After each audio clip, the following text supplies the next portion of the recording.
Coming up, it was 1 year ago today that President Biden said this. We also know that as our economy has come roaring back, we've seen some price increases. Some folks have raised worries that this could be a sign of persistent inflation. But that's not our view. Our experts believe, and the data shows, that most of the price increases we've seen were expected and are expected to be temporary. Need a new group of experts. 14 straight months of inflation above 5% is not transitory. Ignoring inflation, the White House is taking a victory lap on the decline in the price at the pump. Aren't you having it both ways, Jared? Because when the gas prices go up, it's got nothing to do with the president. When we see some decline, you want him to get the credit.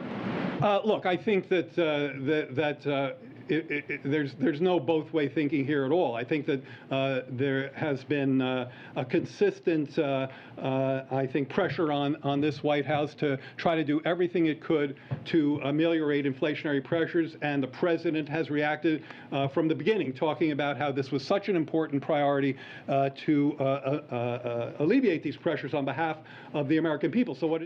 That was White House economic advisor Jared Bernstein serving the White House press corps a word salad yesterday. By the way, how are the American people better off paying $4.50 a gallon on average when it was $2.38 a gallon when President Biden took office? Now, look, I get it.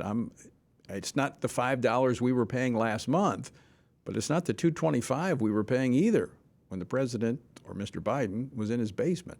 We'll talk with the Texas Congressman Kevin Brady a little bit later about it. And speaking of Texas, a group of Republican U.S. senators visited the southern border in McAllen, Texas last Friday. It is an area that is completely lawless.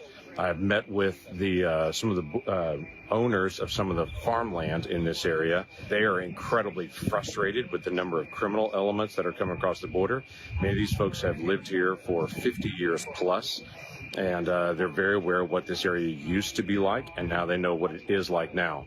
That was Oklahoma Senator James Lankford, who was on that trip. We'll get a first-hand report of the chaos at the southern border in just a moment when Wisconsin Senator Ron Johnson, who was one of the Republican senators on that trip, joins us. And while inflation is at a 40-year high, gasoline prices setting records, and last month illegal border crossings hit a record 527% increase over June of 2020. What is the Democratic leadership here in Washington focused on? Well, I can tell you, none of the above. Today, it was trying to codify into law the 2015 Supreme Court decision overturning 5,000 years of marriage. The MAGA Republicans that are taking over the Republican Party have made it abundantly clear they're not satisfied with repealing Roe. As many have openly said, they have now turned their attention on the Obergefell decision and marriage equality. That was Senate Democrat leader Chuck Schumer. The left is in a panic because they no longer have the courts to do their legislating for them. We'll talk about that with Texas Congressman Chip Roy a little later here on Washington Watch. Also, FRC's David Clausen, the director of our Center for Biblical Worldview, will join me in studio to discuss why natural marriage is still something that should be defended. And Meg Kilgannon, FRC Senior Fellow for Education Studies, will join me again today to discuss new information that shows the left is losing their death grip on public education in America. And by the way, that's good news. I'm going to talk about it. The website, TonyPerkins.com, lots of resources there for you. Be sure and check it out. And also, if you've not yet visited the Washington Stand, a source of news and commentary from a biblical perspective, I encourage you to do so, WashingtonStand.com. Today's word coming from the Stand on the Word Bible reading plan is Psalm 56, verses 3 and 4. Whenever I am afraid, I will trust in you, in God. I will praise his word. In God, I have placed my trust. I will not fear. What can flesh do to me? David, the psalmist, in this case, as he wrote this psalm, was surrounded, and his future looked uncertain. But he didn't let his fear lead him. He took his fear to the Lord, where he had placed his trust. To join us in this journey through the Bible, you can find the reading plan at frc.org/Bible. Also, you can join me each morning, Monday through Friday at 8:44 a.m. Eastern Time for a short devotional based upon the daily reading. You can find that either at TonyPerkins.com or on my Facebook page.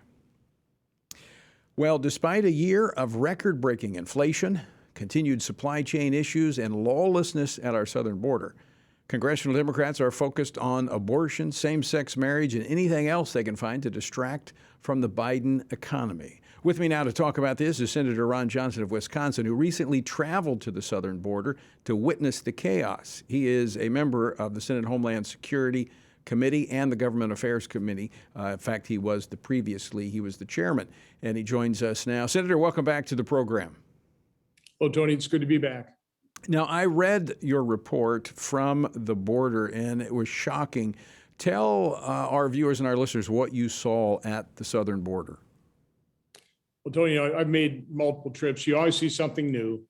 I wish I could adequately convey how profoundly disturbing it is to be there in person, though.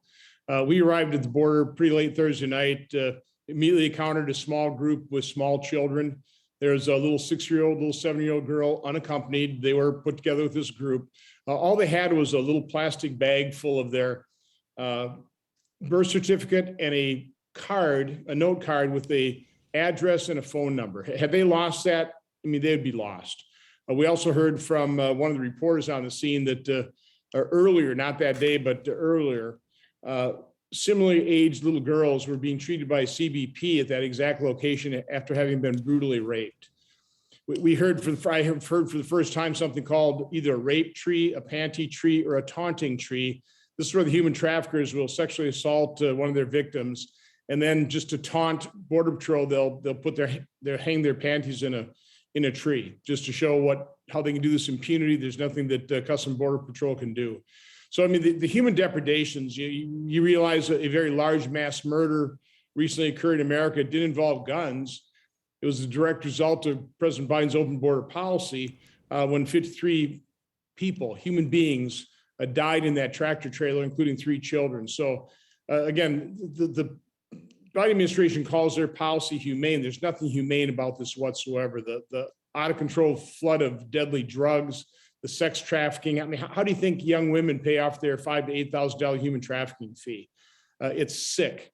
And the fact that this administration won't even admit it's a problem, much less continue to say that they have control over the border. They have no control over it. All they're doing is increasing the speed of their processing and dispersing illegal immigrants throughout America. Senator, probably 6 months before President Biden took office, I was at the southern border, it was, I think, my second or third trip to the southern border, and it looked like a ghost town. There was no one coming across. That was when the Remain in Mexico policy was in place, and everything on the border was intact. They were able to secure the border. The Border Patrol, instead of having to process people coming across, they were able to look for drug traffickers, human trafficking that was taking place. That's not the case now. No, not at all. It pretty well had the border under control. We'd stopped the flow of unaccompanied children, of family units. Even the number of single adults coming across was way below its average. And then the presidential campaign kicked off. The Democrat presidential candidates started talking about ending deportations and offering free health care. So started increasing single adults. Then, of course, when President Biden took office, he dismantled return to Mexico, the other agreements.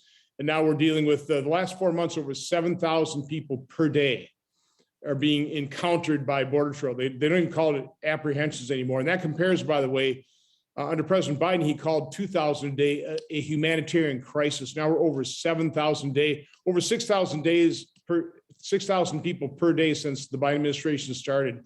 3.7 million people have been encountered. So it's completely out of control. And what's so sad about it is we were so close to being able to take that first step to setting up a functioning legal immigration system, controlling the drug trafficking.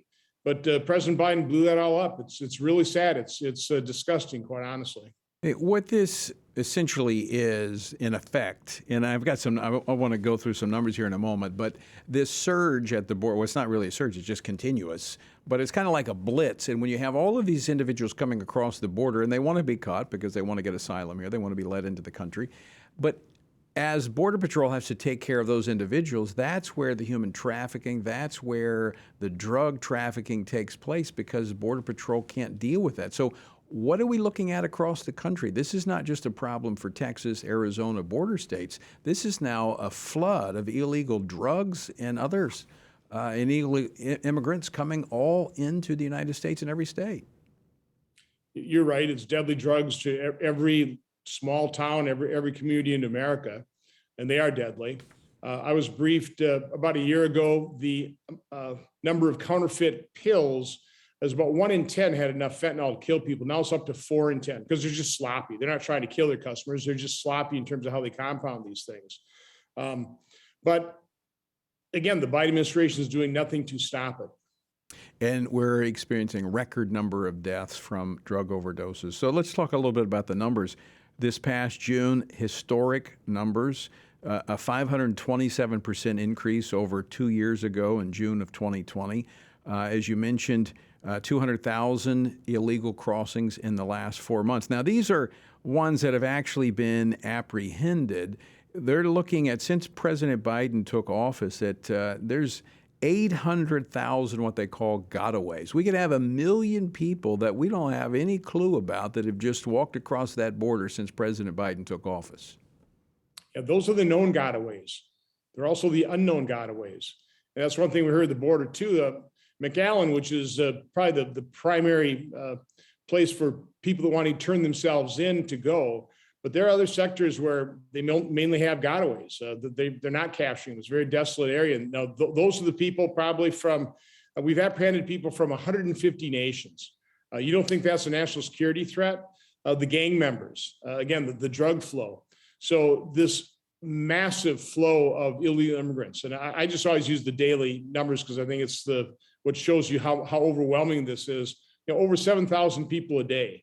We've got a couple thousand agents on the border, and they're having to deal with 7,000 people per day, every day. And then they go home off their shift and come back. They have to deal with another 7,000 people the next day. And of course, it's 24/7. Right. It just never stops. It's completely overwhelmed, dispirited Customs and Border Patrol. And then you throw on top of that the false reports of the Border Patrol on horseback. Right.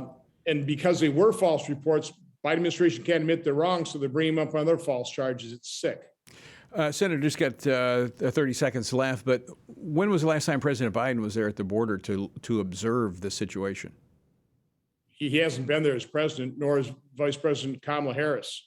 And even if Secretary Mayorkas gets there, in our hearings, he won't even admit it's a problem. He says, well, Senator, it's a challenge. And he continues to claim that they have control of the border. They don't. Again, they're getting efficient at processing, dispersing to all points in America. Senator Ron Johnson, I want to thank you for sharing what you saw at the border. It is, in fact, disturbing. And I think it should concern every American, the human tragedy that's unfolding right there at our southern border. Always good to see you, Senator. Thanks for joining us. Stay well.